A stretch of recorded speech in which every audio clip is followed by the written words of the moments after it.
నమస్తే welcome to Suman TV నేను మీ విష్ణు ప్రస్తుతంతో పాటు ఫైనాన్షియల్ అడ్వైజర్ వడ్లమాని రాజేశ్వరి గారు ఉన్నారు వారితో మాట్లాడదాం మేడం నమస్తే మేడం రాజేశ్వరి గారు నమస్తే సార్ రాజేశ్వరి గారు ఇప్పుడు ఆడపిల్లల విషయానికి వస్తే పెళ్ళికి ముందు వరకు కూడా అమ్మాయికి ఏదైనా ఖర్చులు ఉంటే అమ్మా నాన్న ఇస్తుంటారు అయితే వివాహమైన అనంతరం అత్తారింటికి వెళ్ళాక ఆమె ఖర్చుల నిమిత్తం ఇంట్లో అత్తవారింట్లో ఎవరిని అమౌంట్ అనేది అడగలేదు అయితే ఇలాంటి ఇబ్బందులు ఉంటాయన్న విషయాన్ని తల్లిదండ్రులు ముందే గుర్తుపెట్టుకొని మరి అమ్మాయి అత్తారింటికి వెళ్ళాక ఎటువంటి ఇబ్బందులు పడకూడదన్న విషయాన్ని వాళ్ళు ముందే దృష్టిలోకి తీసుకొని మరి వివాహానికి ముందు ఆ అమ్మాయి కోసం ఎటువంటి ఫినాన్షియల్ ప్లానింగ్స్ని తీసుకుంటే మరి ఆ అమ్మాయి వివాహం అయ్యే నాటికి ఎంతో కొంత కార్పస్ని ఆ అమ్మాయికి చేతికి ఇవ్వడానికి వీలుంటుందంటారు.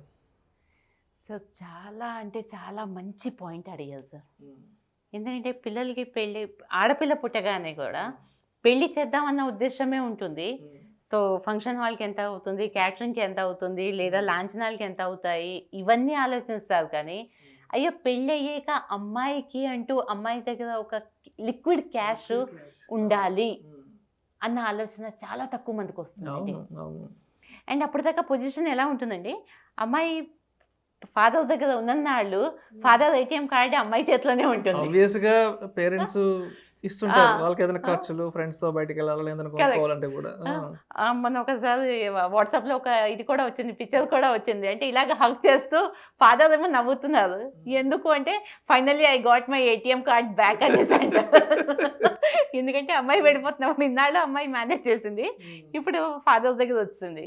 But apart from this joke, పాపం పెళ్ళయ్యాక అమ్మాయి వెళ్తుంది, వెళ్ళాక తనకి ఏదైనా నీడ్ ఉంటుందండి.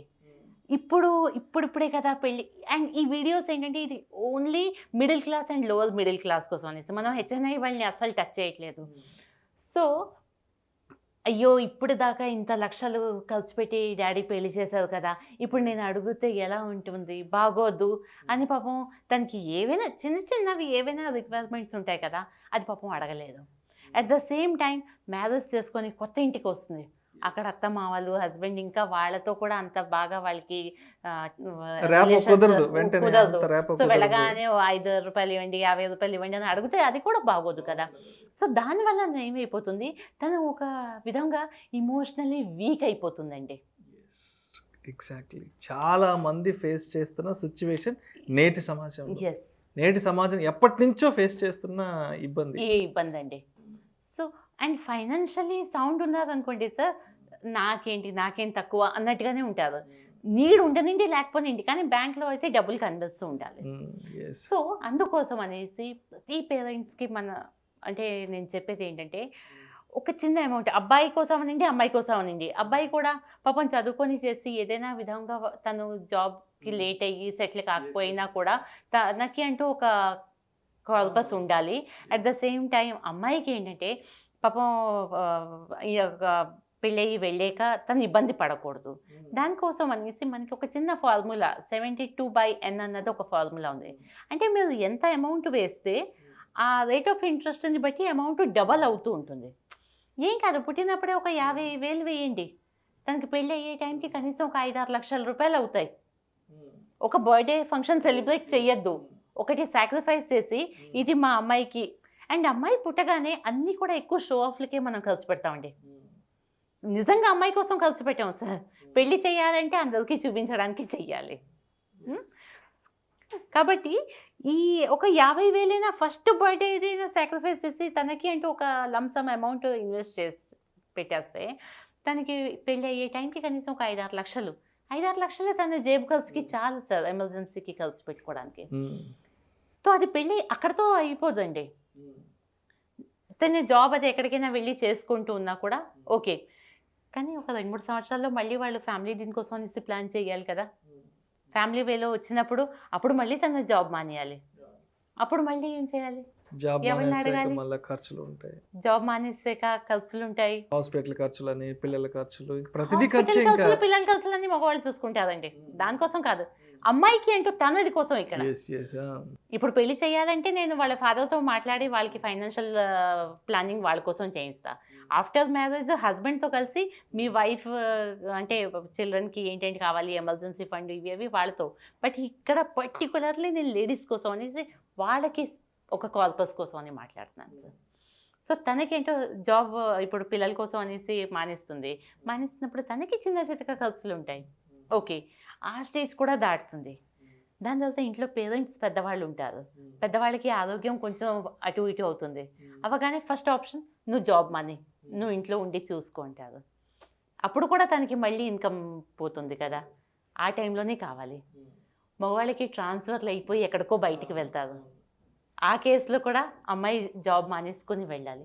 సో ఇలాగా మొత్తం అన్ని స్టేజ్లోని తను సాక్రిఫైస్ చేస్తున్నప్పుడు యాజ్ అ ఫాదర్కి, స్పౌస్కి ఇదేంటంటే రెస్పాన్సిబిలిటీ ఏంటంటే ఒక కార్పస్ అంటూ అమ్మాయిల కోసం చేసి పెట్టాలి అని.